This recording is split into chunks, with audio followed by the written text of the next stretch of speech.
Hello प्यारे बच्चों, मैं स्वागत करता हूं आपको अपने YouTube channel learn and like में। तो बच्चों, आज की इस वीडियो में हम सॉल्व करने वाले हैं प्रश्नावली 1 का बी।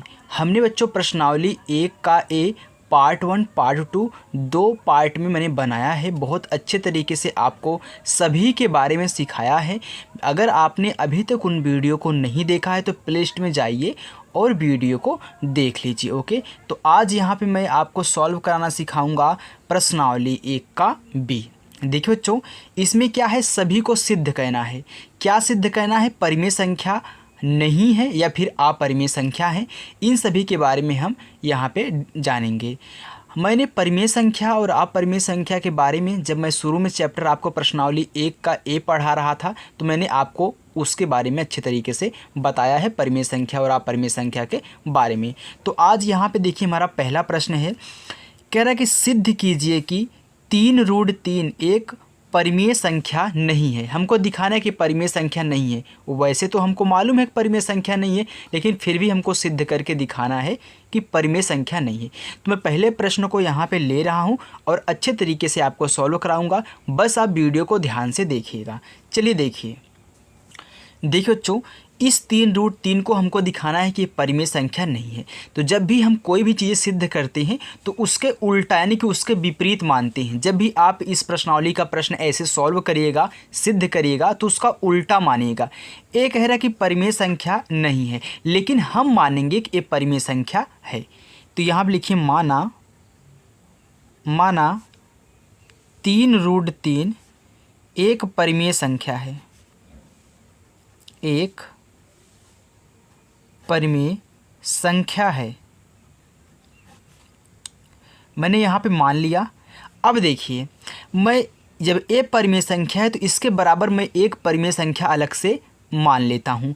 यानी कि 3√3 बराबर मैं एक परिमेय संख्या मान लेता हूँ कि ए बटा बी भी क्या एक परिमेय संख्या है। यहाँ पे आपको लिखना है कि जहाँ ए और बी सहअभाज्य संख्या है। अब सहअभाज्य संख्या क्या होती है बच्चों?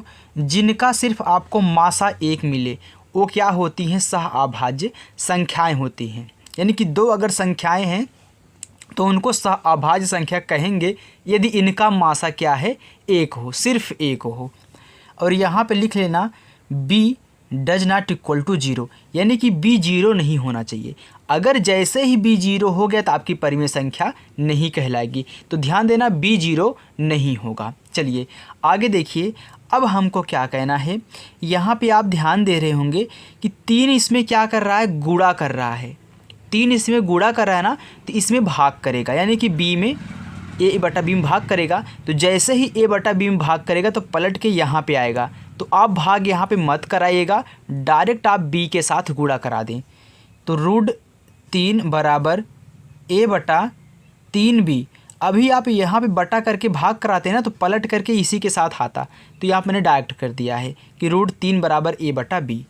अब ध्यान देना कि यहाँ पे जो a बटा 3b है, ए क्या है? पूर्णांक हैं। ये सभी क्या है? पूर्णांक हैं। ए भी पूर्णांक है, बी भी पूर्णांक है और 3 भी क्या है? पूर्णांक है। तो यहाँ पे हम लिखेंगे चूँकि ए, बी और 3 पूर्णांक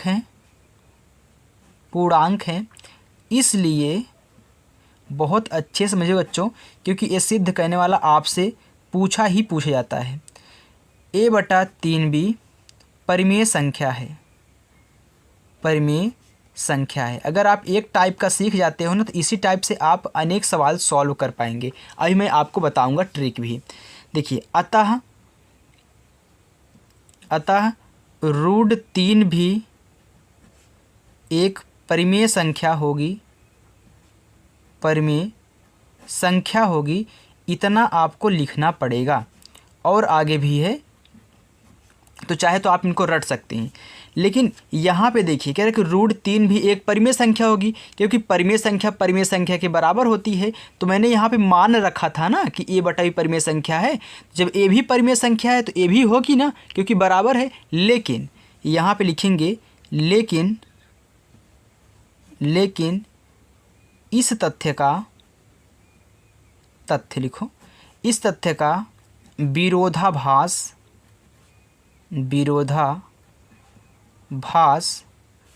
प्राप्त होता है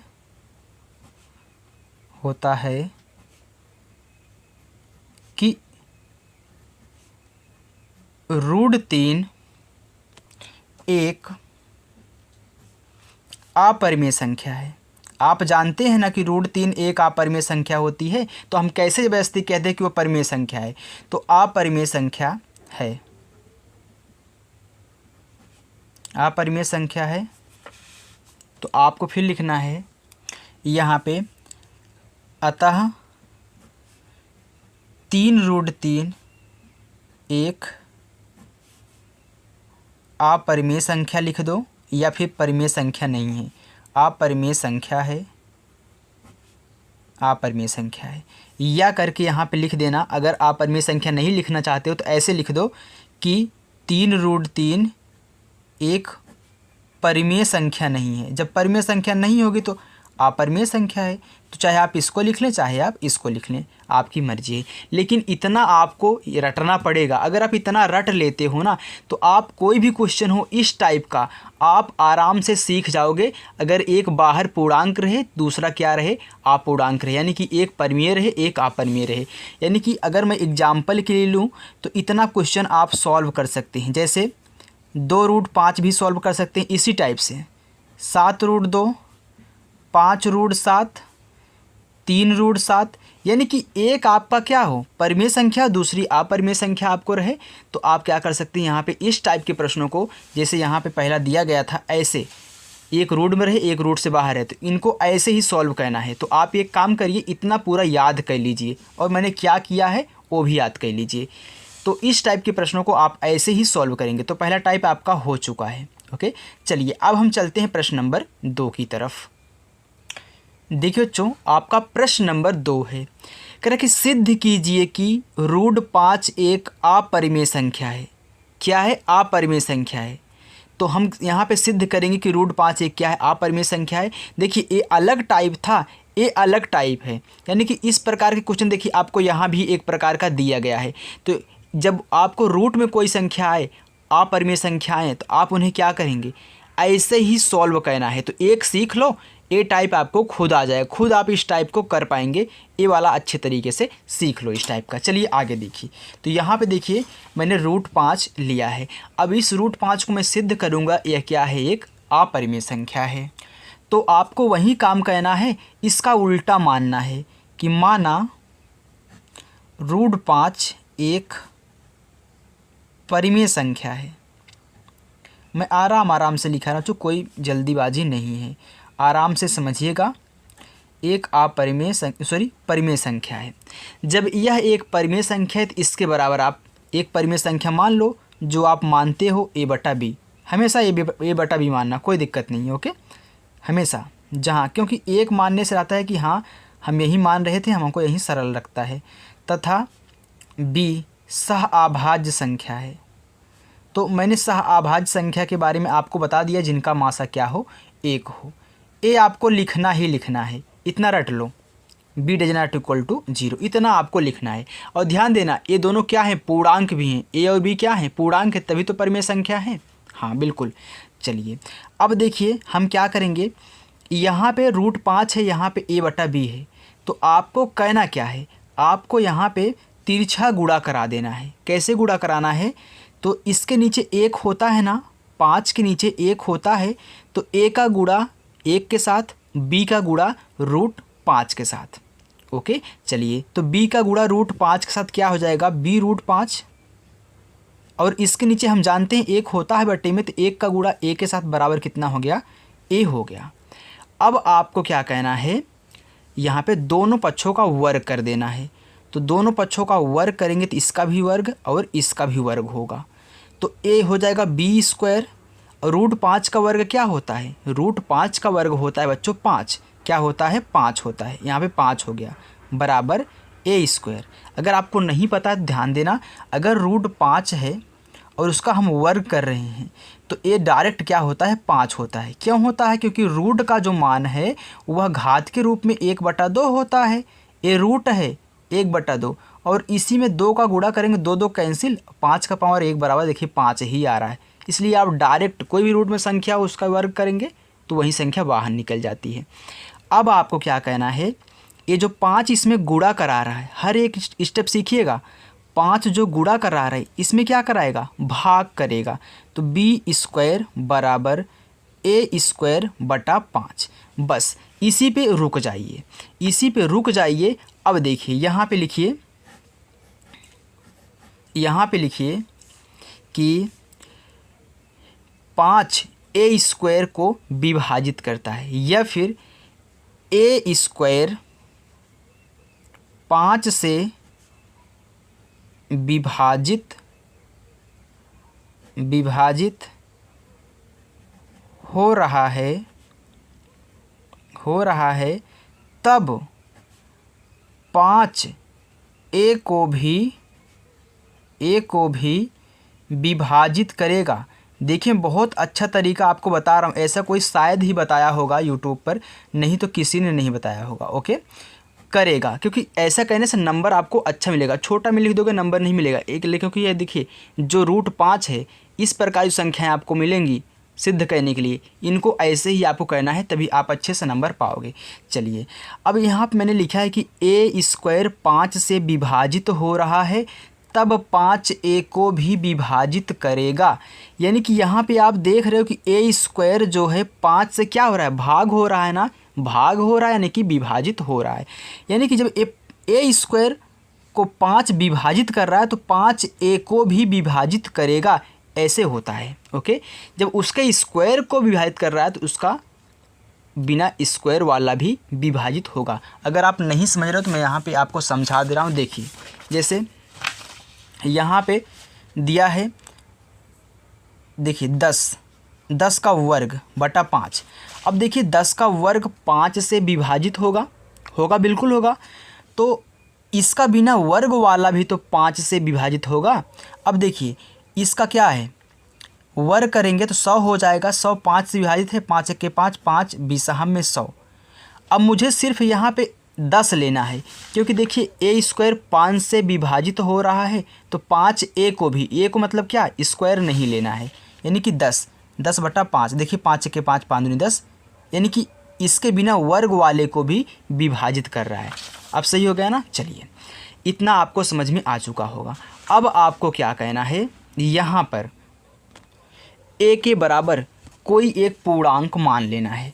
तो हम यहाँ पे मान लेते हैं कि ए बराबर 5 आपको लेना है, 5, और इसी के बगल में कोई एक पूर्णांक लिख दो सी। अधिकतर लोग सी लिखते हैं, मैं भी सी लिख दिया। ए बराबर 5c, जो आपका यहाँ पे विभाजित करे उसको लिखिए और एक सी अलग से पूर्णांक ले लीजिए, क्योंकि देखिए हमने यहाँ पे ए और बी को यूज कर लिया है। अब ए बराबर कितना, 5c हो गया। यहाँ पे लिखो कि जहाँ c एक पूर्णांक है, कोई भी संख्या हो सकती है।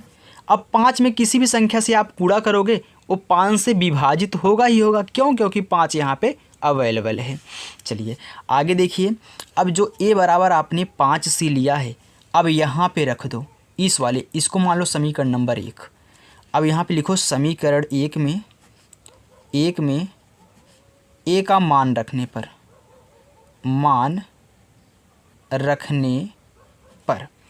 रखो क्या है समीकरण 1, बी स्क्वायर इंटू 5 बराबर क्या है, ए स्क्वायर है। तो ए के स्थान 5c, तो बी स्क्वायर गुणे 5 बराबर ए स्क्वायर यानी कि 5c का होल स्क्वायर। क्या हो जाएगा, बी स्क्वायर गुणे 5 बराबर 5 पचे 25, क्योंकि कोष्टक टूटेगा सभी पे घात लगती है, 5 पचे 25 हो गया और c का स्क्वायर हो गया। अब देखिए 5 1 के 5, 5 पचे 25 ऐसे कटता है ना, आप जानते हो, इधर भी गुणा इधर भी गुणा, तो देखिए 5 से 25 कट गया।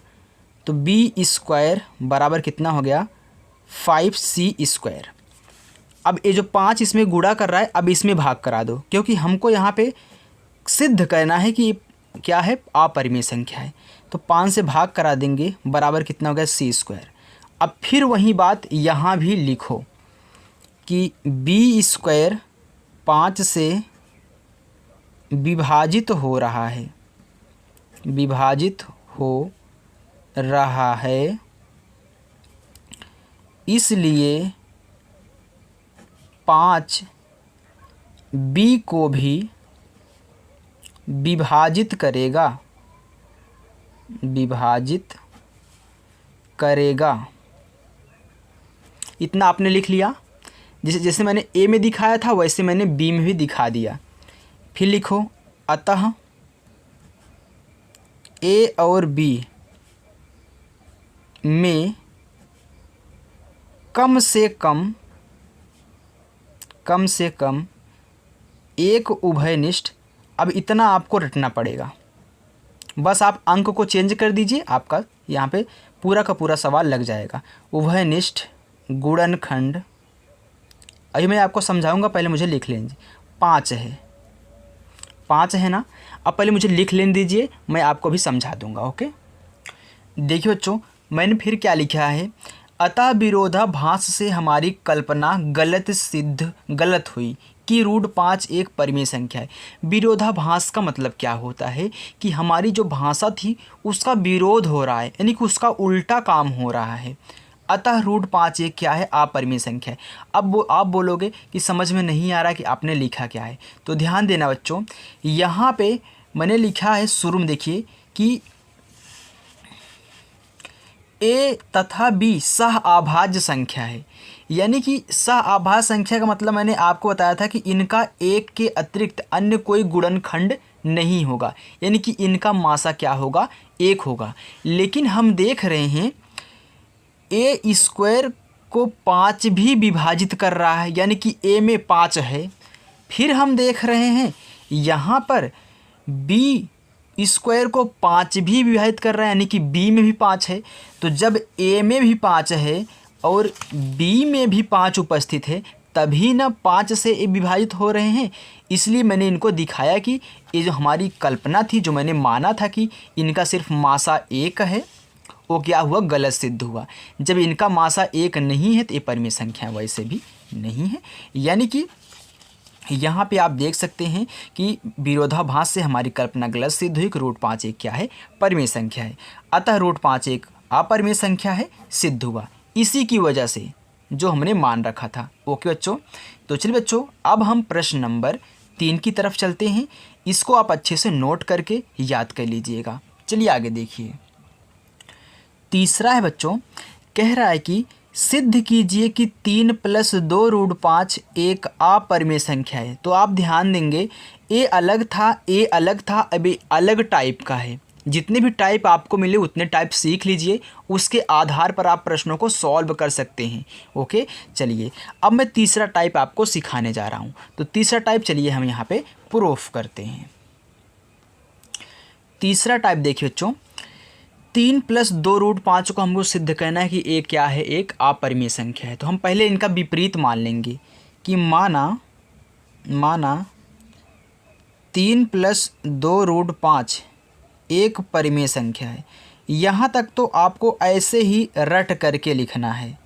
आप रट लीजिए कि हाँ, हमको लिखना ही लिखना है इतना, क्योंकि मैं देखिए हर एक क्वेश्चन में ए डाल रहा हूँ कि इतना बराबर a/b, और जहाँ a और b सह अभाज्य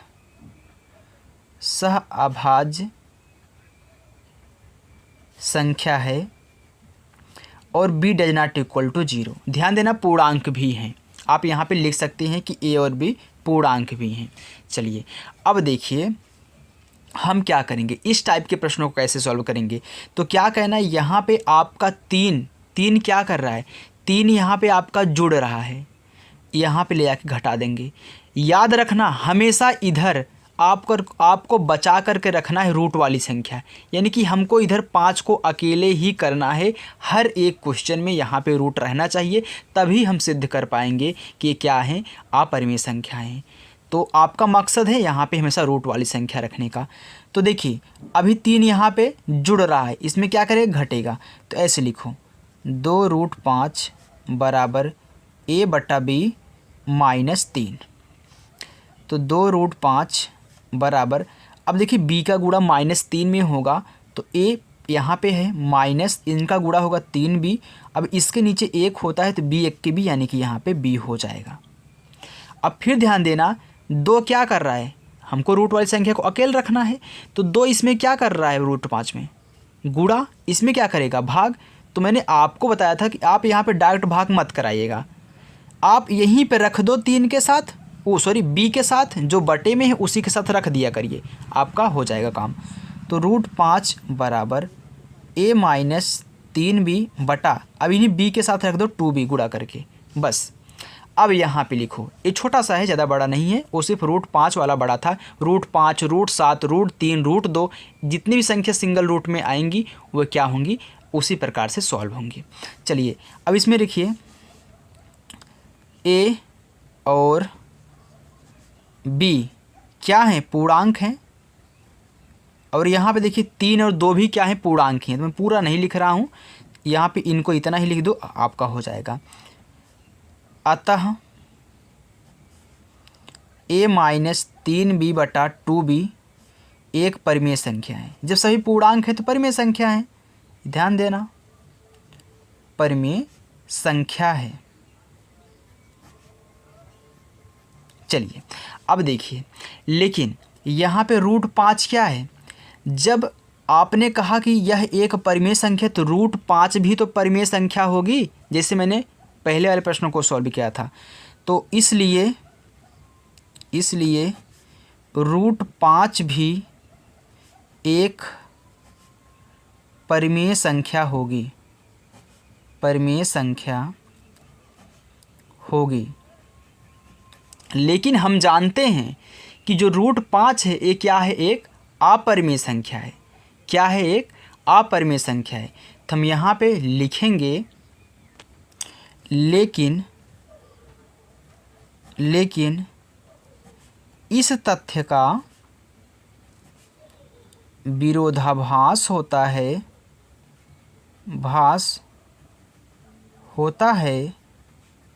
कि √5 एक अपरिमेय संख्या है, अपरिमेय संख्या है। बस इतना लिखने के बाद आप यहाँ पे डायरेक्ट लिख दो अतः। ध्यान देना, जब a अपरिमेय संख्या हो गई तो हम जानते हैं कि अपरिमेय संख्या के साथ आप चाहे किसी परिमेय संख्या का गुणा कराओ, चाहे उसमें जोड़ दो, पूरी की पूरी क्या हो जाती है, अपरिमेय संख्या हो जाती है। क्यों? क्योंकि एक मछली जो सड़ी मछली होती है, गंदी मछली होती है, पूरे तालाब को गंदा कर देती है। तो ये क्या है, एक सड़ी मछली ही है √5। अगर इसके साथ आप चाहे गुणा कराओ, चाहे भाग कराओ, चाहे जोड़ो, चाहे घटाओ, पूरी की पूरी संख्या अपरिमेय हो जाती है। ओके, चलिए अगर एक अपरिमेय तो सभी अपरिमेय।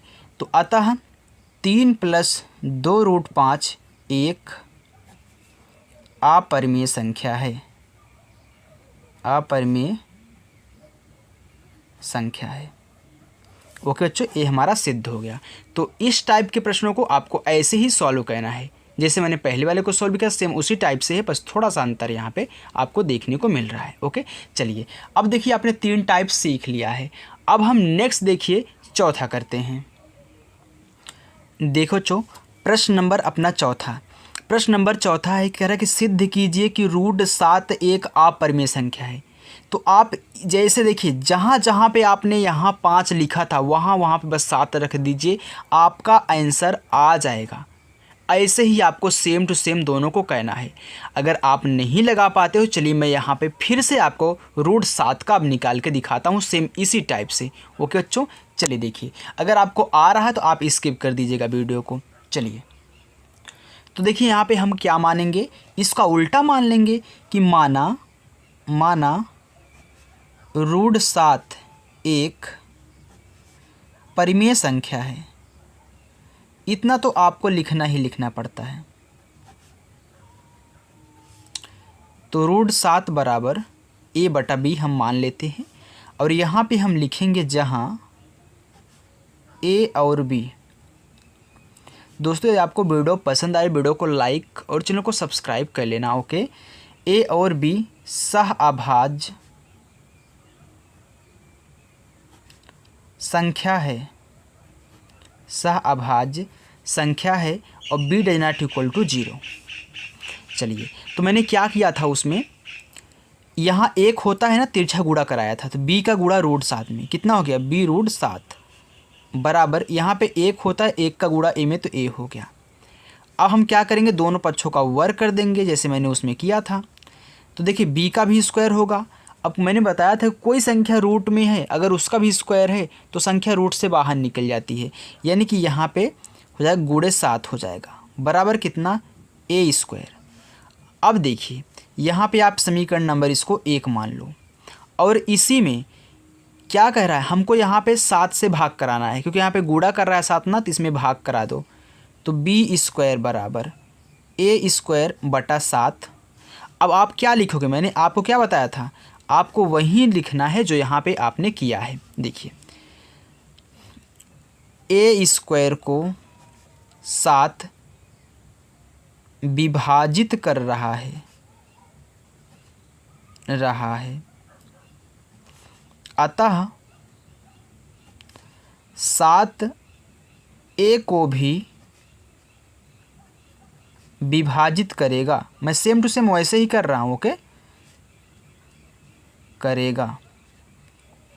चलिए, अब मैंने क्या बताया था आपको कि अब क्या करिए आप a के बराबर, ये जो a है a के बराबर कोई एक पूर्णांक मान लो, लेकिन 7 रखना साथ में। तो a बराबर 7 तो रखे हुए, जैसे यहाँ पे 5 था तो 5 रखे थे, अब 7c कर दो और यहाँ पे लिखो जहाँ c एक पूर्णांक है। ओके, चलिए अब क्या कहना है, समीकरण 1 में a का मान रखने पर, तो रखो समीकरण 1 क्या है, b² × 7 बराबर a²। अब a के स्थान पे 7c रख दो, b² × 7 बराबर 7c, इसका भी वर्ग कर दो, क्योंकि a का वर्ग तो 7c का भी वर्ग। b² × 7 बराबर कितना, 7×7 49 c²। अब डायरेक्ट काट दो ना, 7 × 7 7×7 49 हमेशा कट जाएगा और यही संख्या यहाँ पे आती है। तो b² बराबर कितना, 7c²। अब यहाँ पे 7 गुणा कर रहा है, इसमें भाग करा दो, जैसे आपने a में दिखा दिया वैसे आपको b में भी दिखा देना है। देखिए अगर आप एक बार प्रैक्टिस कर लेते हो तो आपको याद हो जाएगा, कुछ भी नहीं कहना है। तो यहाँ पे लिखो वही बात कि b² 7 से विभाजित हो रहा है अतः 7b को भी विभाजित करेगा।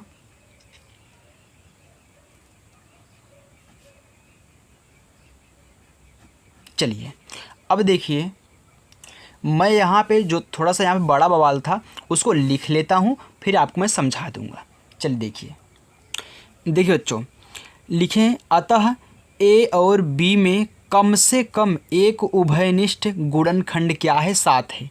यानी कि जो मैंने माना था कि a और b सहअभाज्य संख्याएं हैं, यानी कि उनका एक के अतिरिक्त अन्य कोई उभयनिष्ठ गुणनखंड नहीं है, यानी कि उनका मासा एक है। लेकिन इसमें 7 से देख रहे हैं, b में भी 7 से भाग जा रहा है और a में भी 7 से भाग जा रहा है। क्यों भाग जा रहा है भैया, जब हमने एक माना था तुम्हारा गलत हो गया ना, तो उसी का विरोधाभास हो रहा है कि हमने जो कल्पना की थी कि √7 एक परिमेय संख्या है, तो अतः √7 एक अपरिमेय संख्या है, आपका यहाँ पे सिद्ध हो गया। तो ध्यान देना बच्चों, चाहे √5 हो, चाहे √7 हो, चाहे √2 हो, √3 हो, रूट यहाँ पे एक ले लो 11 हो, √17 हो, कुछ भी हो, सेम टू सेम ऐसे ही लगेगा। तो एक याद कर लो, पूरा का पूरा याद हो जाएगा। हर एक टाइप पर ध्यान देना, एक टाइप सीखो, उसके बाद जितने टाइप आए उसी बेस्ड आप लगा सकते हो। ओके, चलिए बच्चों, अब देखिए हम प्रश्न नंबर 5 सॉल्व कर रहे हैं। प्रश्न नंबर 5 क्या है आप देख लीजिए, मैं वहाँ पे पन्ने पे डायरेक्ट लगाऊंगा। ओके, देखिए, यदि √2 एक परिमेय संख्या नहीं है, यहाँ पे पहले बता दिया कि परिमेय संख्या नहीं है। परिमेय संख्या नहीं है, लेकिन हम जानते हैं कि ये तो अपरिमेय संख्या है। सही है। सिद्ध कीजिए कि 2 + √2 एक परिमेय संख्या नहीं है। तो मैंने आपको भी एक चीज़ बताई है कि अगर आप किसी भी अपरिमेय संख्या में चाहे जोड़ो, चाहे घटाओ, चाहे गुणा करो, चाहे भाग करो, तो वह पूरी की पूरी अपरिमेय संख्या हो जाती है। लेकिन ऐसे काम नहीं चलेगा, आपको दिखाना पड़ेगा। तो ये वाला टाइप इसी प्रकार से है। चलिए हम यहाँ पे लगाते हैं, और ध्यान देना हमको ये दे भी दिया है लास्ट में, शुरू में, कि √2 एक परिमेय संख्या नहीं है। तो इसी का भी हम यूज लास्ट में कर लेंगे। आगे देखिए बच्चों, यहाँ पे हम क्या करेंगे, इसका उल्टा मान लेते हैं कि माना 2 + √2 एक परिमेय संख्या है, क्योंकि हमसे बोला था कि सिद्ध कीजिए परिमेय संख्या नहीं है, लेकिन हम उल्टा मान रहे हैं, ज़बरदस्ती परिमेय संख्या है। ओके, और इसके बराबर एक परिमेय संख्या जो मानते हो आप, a/b मान लो, और लिखो जहाँ a और b सहअभाज्य संख्या है, b does not equal to 0, यानी कि b 0 के बराबर नहीं है। अब देखिए, यहाँ पे 2 क्या कर रहा है, जुड़ रहा है, यहाँ पे क्या करेगा, घट जाएगा। मैंने आपको बताया था इधर रूट ही रखना है, तो √2 बराबर क्या हो जाएगा, a/b - 2। अब यहाँ पे इनका गुणा करा लो, √2 बराबर a, इनका गुणा होगा -2b बटा b1 के b हो जाएगा। बस अब आपको लिख देना है, क्योंकि आपने कई क्वेश्चन ऐसे भी किए हैं ना। तो यहाँ पे लिखो a और b पूर्णांक हैं, अतः ये पूरा a - 2b बटा b एक परिमेय संख्या है, संख्या है या फिर होगी, लिख लो। तो लिखो, इसलिए √2 भी एक परिमेय संख्या होगी, 2 भी परिमेय संख्या होगी।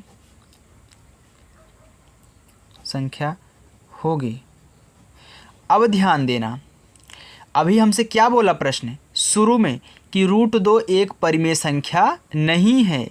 जब √2 एक परिमेय संख्या नहीं है, तो यहाँ पे जो हमने माना था वो गलत हो गया ना। चलिए अब यहाँ पे लिखिए, लेकिन दिया है, अब दिया रहेगा तो ऐसे लिखना पड़ेगा, लेकिन दिया है कि √2 एक परिमेय संख्या नहीं है,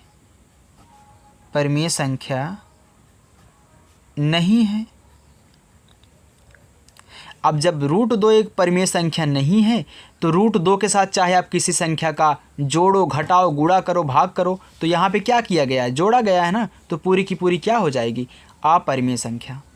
तो यहाँ पे लिख दो, अतः 2 + √2 एक परिमेय संख्या नहीं है। सिद्ध हो गया ना, परिमेय संख्या नहीं है। यही बोला था कि दिखाइए कि परिमेय संख्या नहीं है, तो मैंने दिखा दिया कि परिमेय संख्या नहीं है।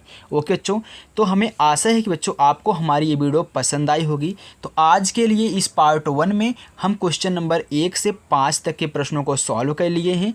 अब जो आगे आपके क्वेश्चंस बचे हुए बच्चों, उसको मैं आपको पार्ट 2 में पूरा कंप्लीट करवा दूंगा, टेंशन मत लीजिएगा। अगर आप हमारे चैनल पर नए हो तो चैनल को सब्सक्राइब भी कर लीजिएगा, क्योंकि आपकी जो ये नई वाली बुक है बच्चों, जो जस्ट आपकी आई है 2023-24 या 24-25 वाली, उसमें मैं आपको देखिए ये वाली बुक सॉल्व करा रहा हूँ, नई वाली। ये पुरानी नहीं है, ये नई वाली बुक है। तो अगर आप भी नई बुक से पढ़ रहे हो तो चैनल को सब्सक्राइब कर लो और अच्छे से पढ़ो, अपनी तैयारी रखो। थैंक यू बच्चों।